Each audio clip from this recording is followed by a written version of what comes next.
quebrantaríamos la ley en el sentido literal de la palabra. Así de sencillo. Solo una llamada basta para que un juez en Venezuela violente derechos humanos o violente derechos y garantías constitucionales.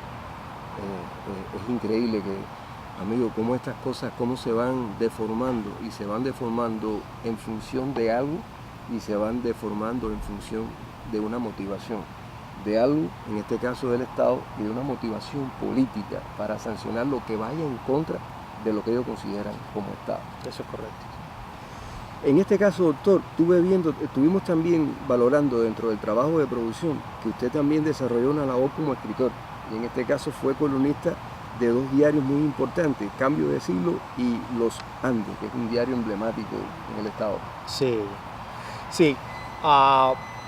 Esta visión, diríamos que esta faceta de escribir para diarios de comunicación en Venezuela surge por lo siguiente: al terminar este logro de la implementación del sistema procesal penal, del sistema acusatorio en Venezuela, estaba entrando Chávez al poder.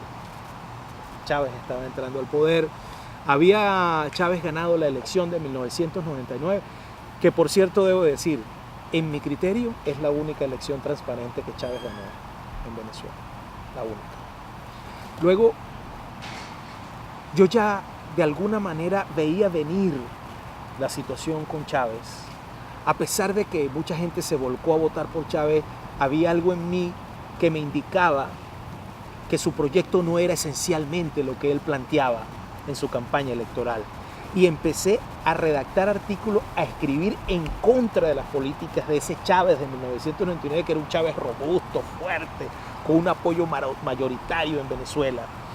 Un Chávez recién ingresado al poder, convocando asambleas nacionales constituyentes en Venezuela. Y yo escribía, en ese tiempo, yo ya escribía en contra de Chávez y de sus políticas.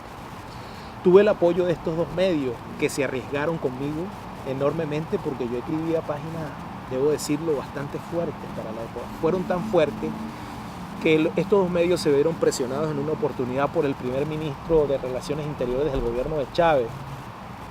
Les dijeron que si seguían publicando mis artículos, los medios iban a ser censurados, incluso ser cerrados. Y ellos decidieron mantener la columna que yo escribía y decidieron seguir adelante con ese proyecto. Recuerdo que muchas personas desde aquel momento, 1999-2000, me criticaban muchísimo públicamente. Me decían que estaba equivocado, que la visión que tenía era totalmente errada, que era exagerado en mis artículos, que eso no podría suceder nunca en Venezuela.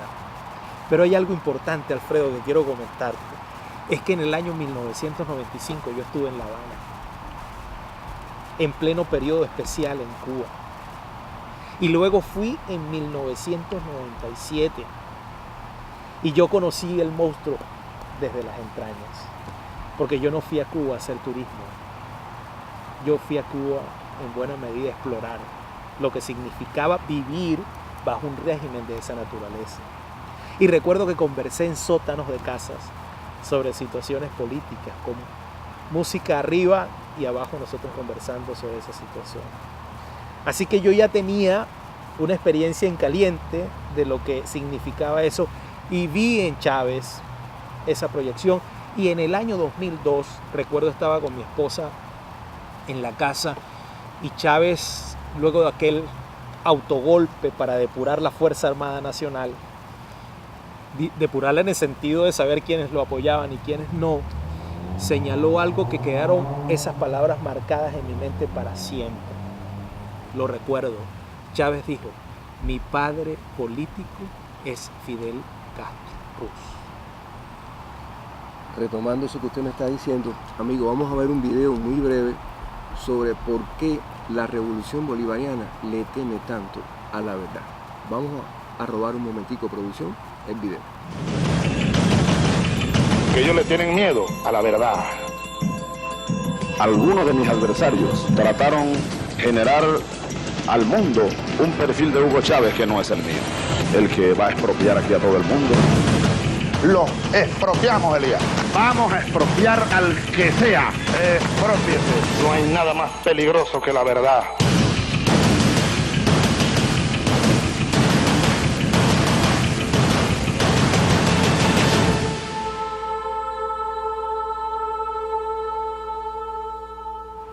Bueno amigos, ya regresamos. Ustedes han podido ver que la verdad es una herramienta que pone desde el punto de vista de la opinión pública la realidad de un país, tan sencillo como eso.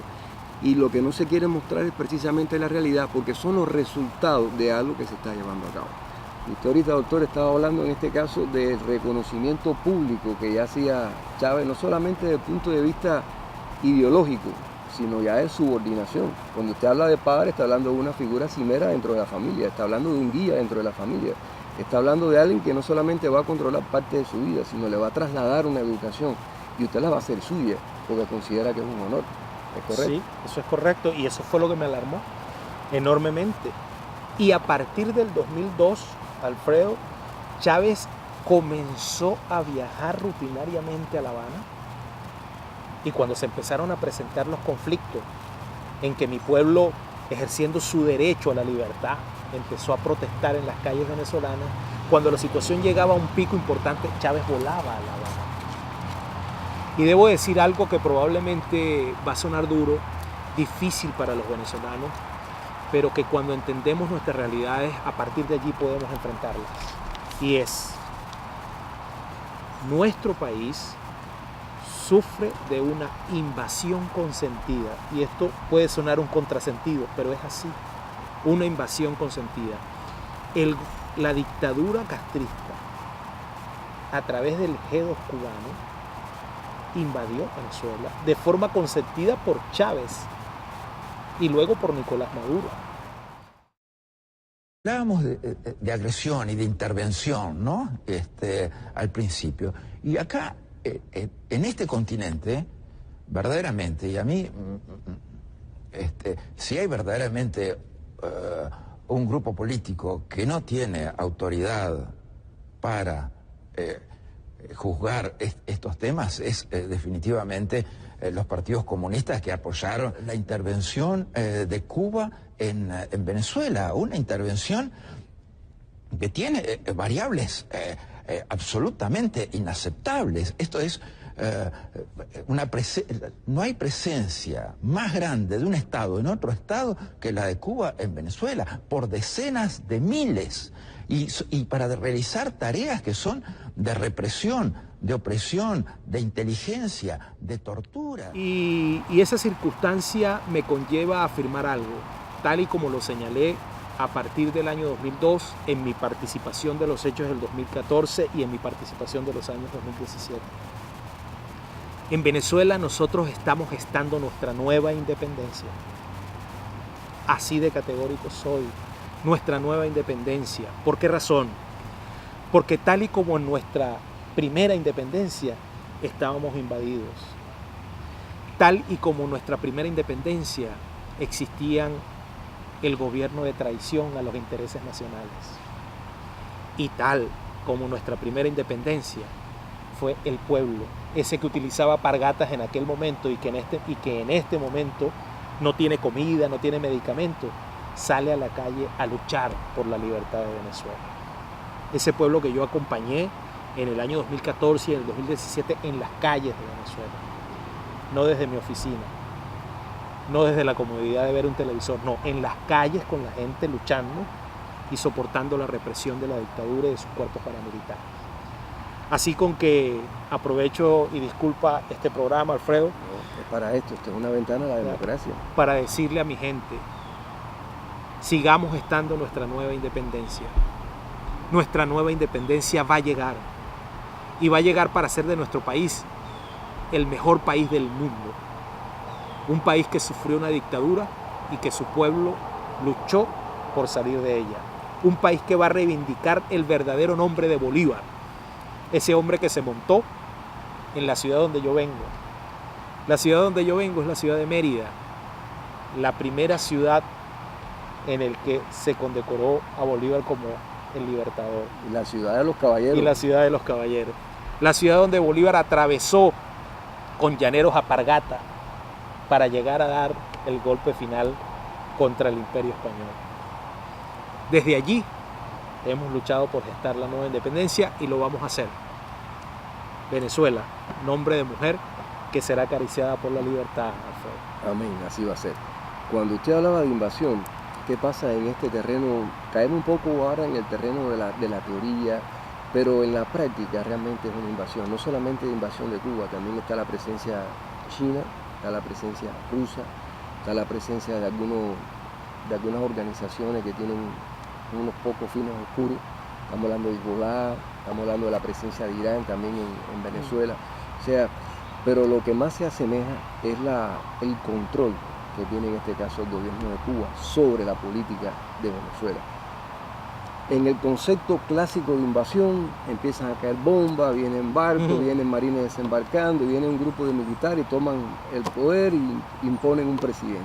Aquí lo hicieron de un punto de vista más sofisticado en el terreno de la inteligencia. Yo creo que en la historia universal no hay nada que se parezca a eso. Una isla empobrecida hasta la médula toma el control de una potencia mineroenergética como es Venezuela, de un país que triplica el número de población. Posiblemente desde el punto de vista de Fuerzas Armadas tenga también un impacto importante por las tecnologías que había en ese año y por las medidas que adoptó Chávez dentro de las Fuerzas Armadas, que las fueron quebrantando, las fueron dividiendo, las fueron destrozando hasta llegar a lo que hoy precisamente es un instrumento represivo. Llámese Guardia Nacional, llámese Fuerzas Armadas, llámese policía.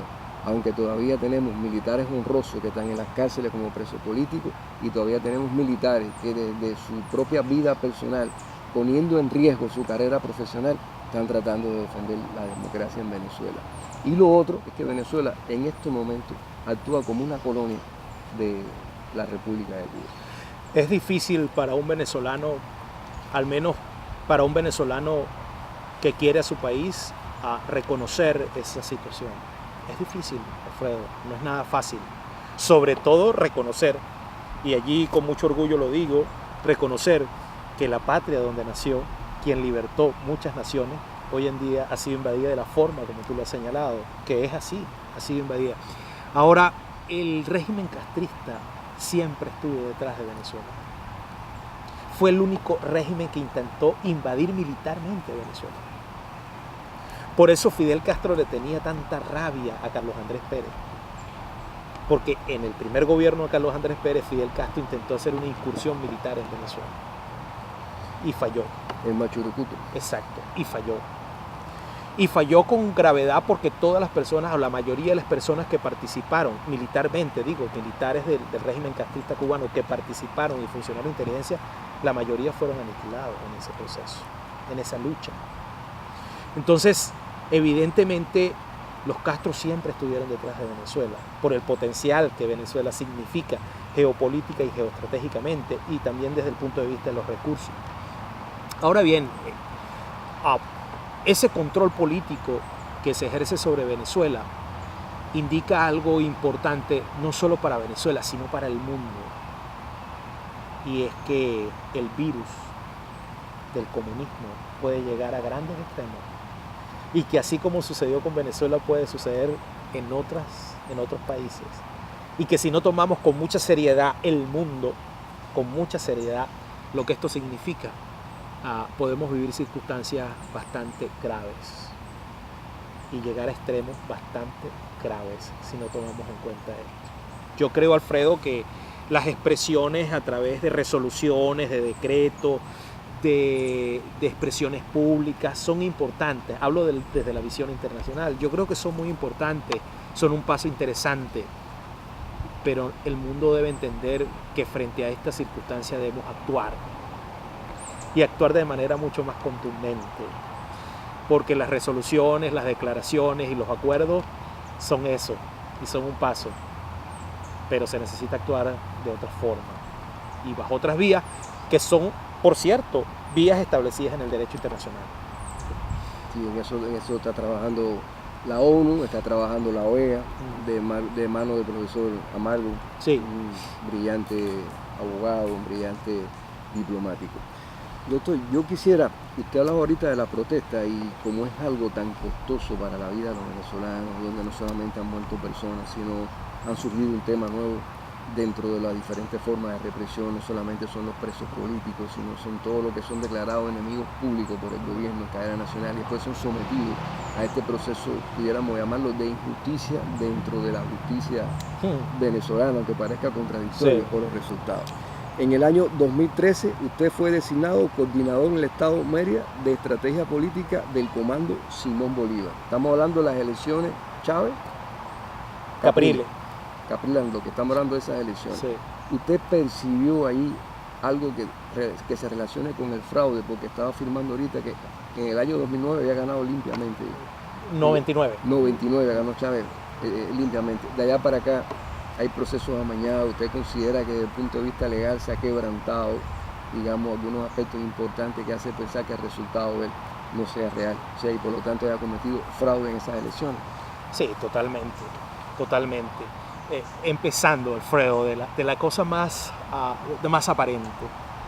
Cuando tú vas a un proceso electoral y todo el aparato del Estado se dispone para beneficiar a un candidato, ya tú no puedes hablar de elecciones limpias. Y es un elemento de un fraude electoral.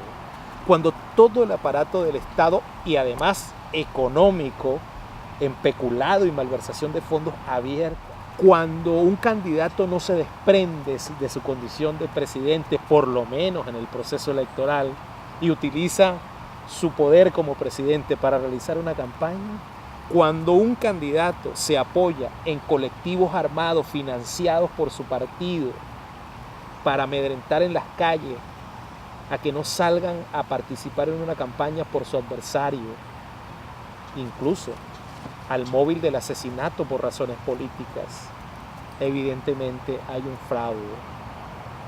Entonces, en ese año, por razones o circunstancias que hasta este momento no logro entender, fui convocado por el Comando Simón Bolívar para asumir la coordinación como jefe de estrategia política del Estado Mérida. ¿De Capriles o de Capriles? De Capriles, no de Capriles. De candidato de la democracia. De la democracia, sí.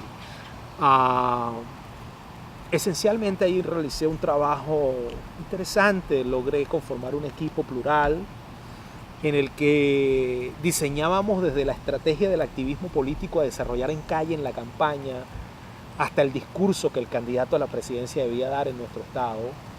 Y evidentemente fui a muchos medios de comunicación a rebatir las propuestas que hacía el candidato Chávez en ese momento, frente a lo que ya el bagaje de historia había señalado de su periodo presidencial anterior. Fui a muchos sectores populares para hablar directamente con la gente, daba discursos en las calles abiertamente en localidades para hablar del tema de la campaña. Y muchos se preguntarán, pero bueno, si Genis pudo hacer eso, entonces en Venezuela hay democracia. Usted podía expresarse en las calles, podía realizar ese activismo. Vaya consecuencias que se generaron posterior a esa actividad.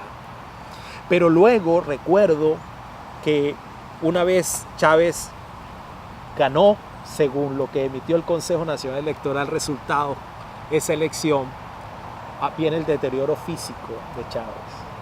Chávez fallece, ese comando se reestructura nuevamente y me vuelven a llamar en esa condición. Y vamos entonces a la elección contra Maduro, contra Nicolás Maduro. En el año 2013. Sí, contra Nicolás Maduro. Y recuerdo que en ese proceso electoral, se ganó. Y hoy, después de muchos años, lo puedo decir, ese proceso electoral lo ganó Capriles.